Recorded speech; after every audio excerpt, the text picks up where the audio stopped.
It has been a hot minute since I sat down and shot a video for you guys. I really love these chatty sit-down videos, and this one's a little bit of a story time.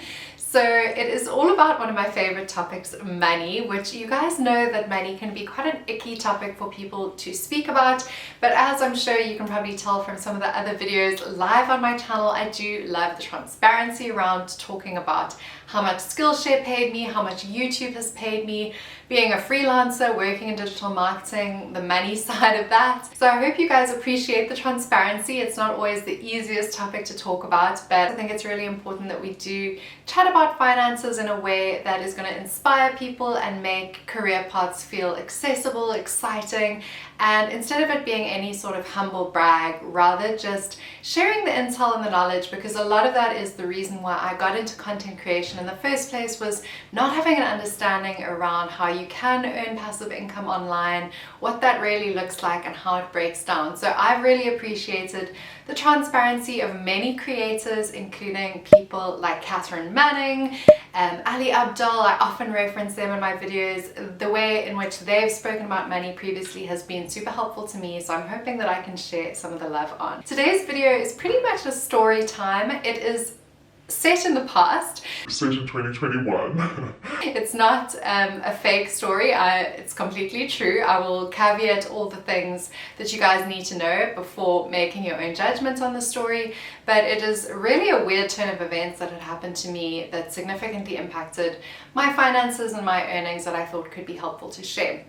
If you're new to my channel, welcome. I'm so happy to have you here. My name is Megs. Mainly I'm functioning as a course creator and working full-time in content as well. So that's kind of my jam. I live in Cape Town, South Africa, and yeah, I live in a cute little 2-bedroom flat with my fiance. That was also a really exciting thing that happened at the end of last year. We got engaged. So yeah, just a happy soul and always happy to be sharing fun videos, hopefully that are educational more than they are anything else. I'm sure people don't really want to hear too much about my personal life on here because it is more of an educational channel, but you guys know that I do sometimes share the occasional vlog. So if that sounds good to you, then please do keep on watching.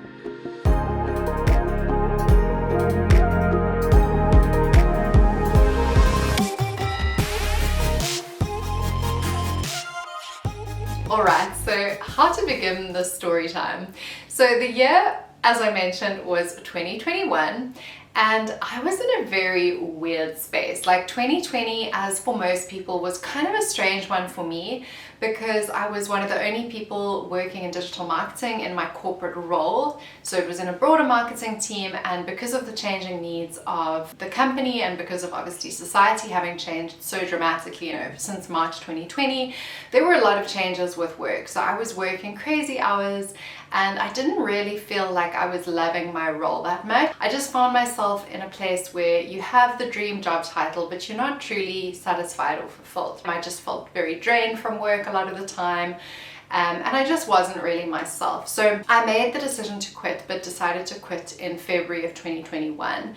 So my last day, I think, was the 31st of Jan. I did have a plan in terms of how I was going to transition out of corporate and into freelance, which I will explain with you guys. It wasn't the most concrete or solid of plans, but it was enough to make me feel confident to quit a corporate job with no other job as a backup. So I basically partnered up with a British company that was also in the academy space and decided that together we were going to do this thing of running Do Digital Academy, which was the academy that I'd started a couple of years prior. So it was really a chance for me to pursue this dream of trying to make a full-time go of entrepreneurship. So because of the nature of the agreement, they were paying me a small salary to really keep me going, with the understanding that obviously this business had a lot of potential for growth. So the salary that they were paying was not necessarily my monthly rate. It was quite a lot lower than what I'd been earning from my corporate job. But basically I was taking a pay cut with the hopes that this would work out really well. So the monthly stipend was 20,000 Rand, and I can put the dollar amount on screen, and then an additional 10,000 Rand for doing client work for this agency and academy and servicing them in terms of social media. So I was getting 30,000 Rand a month out of this agreement. So although it wasn't a huge sum of money, I can also put the average monthly salary in South Africa on the screen to kind of put it in perspective for you guys. It was perfectly fine for me to live on at that point, and I knew to a degree that that was temporary. A couple of months later, I realized that the partnership really wasn't serving me, so I felt like the sorts of things that I needed from business partners was not what I was receiving from the business partners that I had previously chosen. And so we amicably parted ways and just said, like, look, this is totally not, it's not for me, it's probably not for you, and I think it's best for us to kind of proceed on. So I left them then with the business and with the name, and I proceeded to then start operating under my own name, Megs Hollis, which obviously is the name of this YouTube channel as well. And things like Skillshare and YouTube and freelancing clients became a whole lot more important to me. So working on that baseline of 30,000 Rand, I obviously knew that I had to match that in terms of what I was earning freelance. And although it wasn't ideal because I wouldn't have quit the corporate job to know that I would be totally on my own, that was kind of how the cookie crumbled. And sometimes in life you just get a lemon, and that was definitely a lemon situation. So I had to really put my head down and try and work out how was I going to make lemonade from this, excuse my language, shitty situation. So I started to freelance quite aggressively. I reached out to a lot of the companies that I'd previously worked with. So these were agencies as well as brands. And I ended up landing a really cool gig with a property company. It was an interim contract and it was freelance, and I was still doing freelance work on the side. So this basically gave me a baseline income, and then over and above that there was a lot of moonlighting, but it was very accepted that because I was a freelancer, that was kind of how I would have to do things, as well as YouTube and Skillshare. And I really just put my head down and was just taking the work everywhere where it came from. I would take it. So I was not scrupulous in terms of whether it was the kind of work that I wanted to do, whether it was particularly scalable, and I just ran with it. And within a space of a matter of months, the money became so much better that on the 1 month I was actually able to earn 100,000 Rand, which was triple that 30,000 Rand stipend. And so obviously that was a bit less sustainable. 100,000 is like an amazing salary in South Africa, but it kind of like fluctuated up and down to the point where I can confidently say that the salary had doubled at that point, because I just kind of taken on as much as what I had been able to do. So that was the salary piece. In addition to that, there'd been some changes thanks to the corporate job. So I had received a bonus in 2020, which was basically unheard of, obviously, because the economy was so terrible. But instead of driving the unreliable car that I had previously been driving, I was able to buy, with the money that I got from that bonus, a second-hand Audi A1, which was way nicer than the previous car, and definitely not something that I thought that I would be buying in 2020 when the world was kind of going mad. So that was a substantial change for me, because I then had a paid off super reliable car, and previously my car had been done through finance, so there was obviously quite a significant portion of money going to paying off my car every month. So the combination of the Skillshare passive income, the YouTube passive income, as well as this bonus that I'd earned, I would been able to buy this incredible car.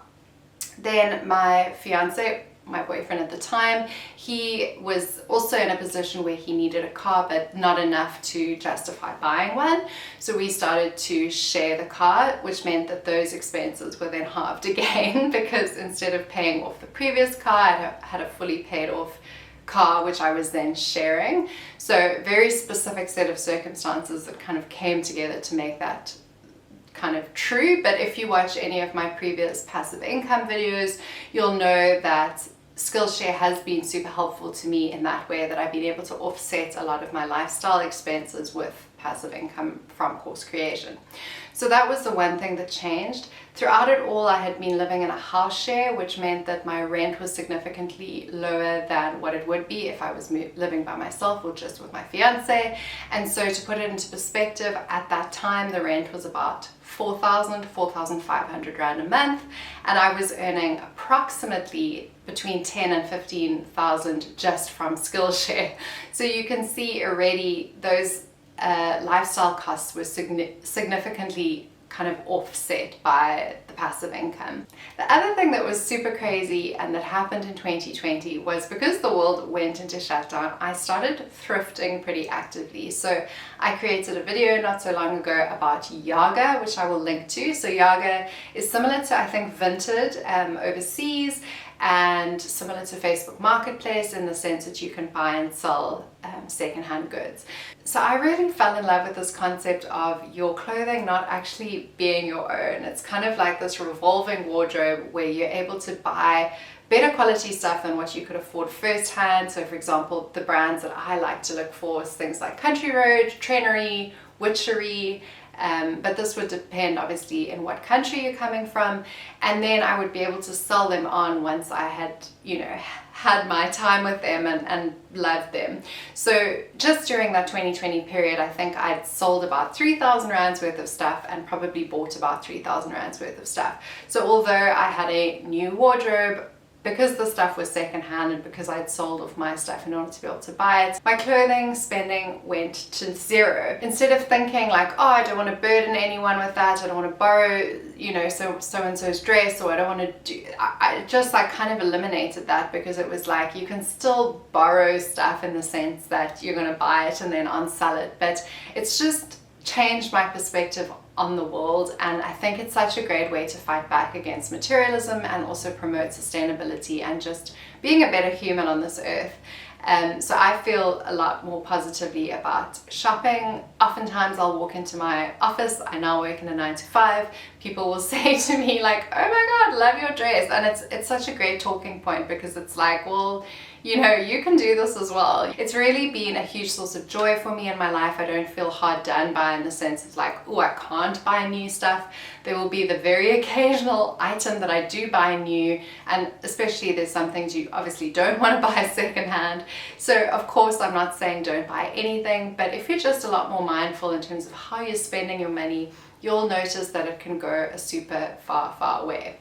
And then finally, the other thing that dramatically changed my financial position was because I was working for myself and working from home, I didn't have petrol costs. So even with this new, although it was a secondhand car, new to me car, I wasn't spending any money on petrol because I was working from home, which was a significant cost saving, particularly from when I was working the corporate job and driving into the office every day. So that was really an incredible learning for me. And then because I was at home, from a tax perspective, you can then claim a lot of your rent money back. You can also claim any business expenses back, including any travel that you do for work. So because I was trying to make a go of digital nomading, particularly last year, for example, you guys might have noticed I was in Perth for a month, I was in Vilanculos, Mozambique for a week or two. So there was a lot of traveling happening, but because a lot of it I was working and I was making videos, that then becomes a tax deductible expense for you. And so really that just kind of revolutionized how I thought about things. So then when I was needing to purchase new equipment like a new camera or a new lens, which I bought last year, which I absolutely love, I will link to it down below, it really became more about like, it's a great way to offset your tax. And similarly with buying a laptop, because I had gone freelance, that was another huge expense that I hadn't factored in, but very gratefully realized that then that would go against my tax. I think the core message that I'm trying to drive home is we tend to feel so stuck in our financial position, and we tend to feel like we have no way of affecting our salaries, particularly when you work in a 9-to-5, those sorts of salary negotiations are very difficult.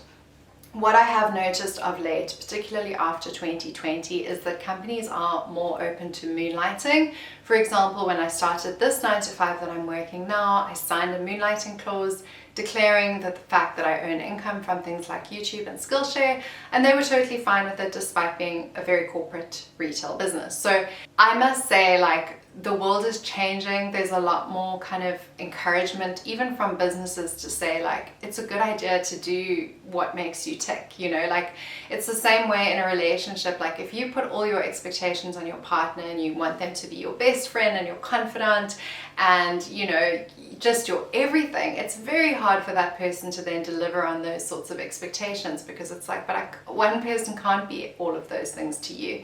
And then similarly, from a work perspective, it's like your 9 to 5, you're going to have days and weeks where you're not feeling particularly inspired.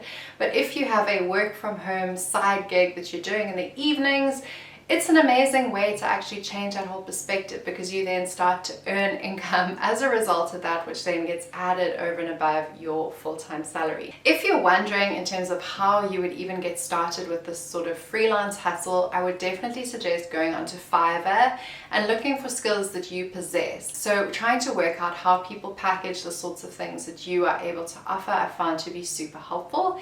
In my instance, because of it, the majority of my skills are in digital marketing and social media. If I go and look on Fiverr for ways in which I can sell that on, you see how compelling you can actually make those services. I've had very long and loyal clients who I've helped in various capacities, and because I had taken on the YouTube channel thing early on, I had learned a lot of skills that meant that I had a variety of different skills to offer. So prior to, let's say, 5 years ago, I would never have been able to offer any sort of video services, because it wasn't something that I knew how to do. And the more that I kind of followed my nose in terms of my passion for YouTube, the more money it ended up making me from a client perspective, because it was like, can you make reels? Like, yes, I can make reels. Like, that's probably one of the easier video jobs that a person can do.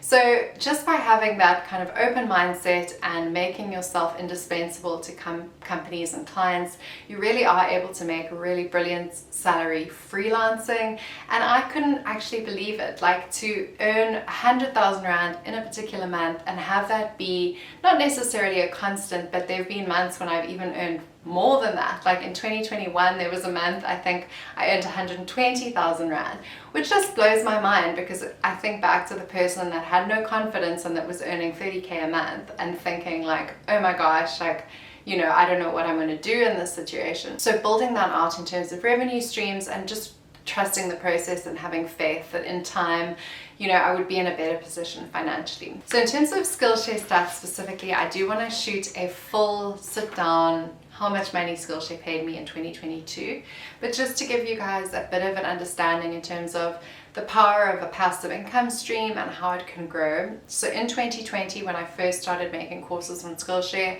I was earning $300 a month on average, starting from about May of 2020. In 2021, I started making $515 on average per month. And then in 2022, I made $685 per month. And so you can see how that ladders up on top of a normal salary to be something quite substantial and puts you in a totally different situation. And then if you keep a hold on that and don't allow yourselves to experience that sort of lifestyle creep, you can actually find yourself in a very comfortable position where, like me, you're paying your rent with money that you've made on the internet, and your 9 to 5 can then be something that you cherish that money and are able to better kind of save and invest. It was one of my bugbears with working just a 9 to 5 with no other income streams. I really learned about the power of compound interest, the power of investing. I was desperate to get started, but I just didn't have the money to do it. So I was just doing the bare minimum. So subsequent to that, when I went freelance, I then realized I had a huge capacity to be able to save, because my income varied so much month to month. So I kept my expenses extremely low, but then on those great months where I'd make 120,000 Rand, all of that money was then going into savings and investments. And I know that this is different country to country, but in South Africa, for example, you can contribute 36,000 Rand a year to a tax-free savings account. I think in the US it's called a Roth IRA, I stand corrected. But in South Africa, for example, it's almost essential. And I feel so passionately about this, but take the 36,000 Rand, divide by 12, there should be a debit order of 3,000 Rand a month going into a tax-free savings account up until your lifetime max contribution, which used to be 500,000. It would have increased now because the 36 used to be 33,000 Rand. But those sorts of things are non-negotiables for me, and I think as soon as I had that understanding and recognition how important that was, I wasn't willing to kind of rest on my laurels and not have freelance passive income. So I hope that this video was helpful. Please do let me know in the comment section below if you took anything away from it. I can't wait to see you guys in the next video so we can keep on doing a little better.